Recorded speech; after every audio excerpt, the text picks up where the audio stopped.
Magandang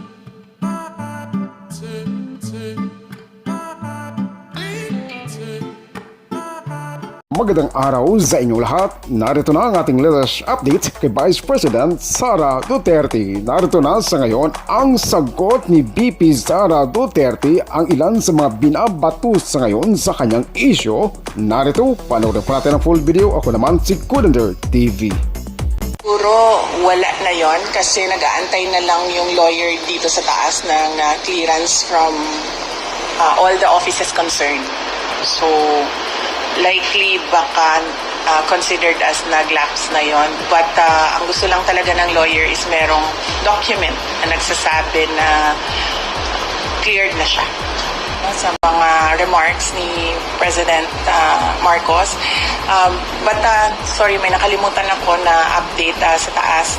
Gustong ipaabot nung dalawang patients ang pagpapasalamat niya sa inyo, sa media, kasi binantayan niyo daw sila at hindi niyo sila iniwanan. And gusto din nilang magpasalamat sa mga doctors and lahat ng healthcare professionals na tumulong sa kanila. And of course, sa mga lawyers din na nag-assist sa kanila all throughout the crisis. So, isa din yon sa mga message nila galing sa taas. Salamat daw sa inyong lahat.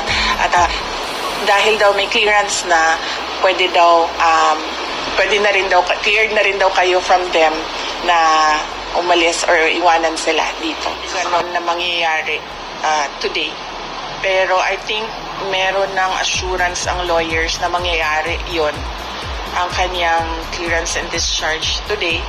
So, nagpapasalamat. Kaya nagpadala na rin siya ng pagpapasalamat dito sa media, sa inyong lahat, sa pagbabantay, pagtulong at pagprotekta sa kanila. I have to run my schedule day by day kasi nagbabago siya ngayon araw-araw dahil bigla na lang may nangyayari na mga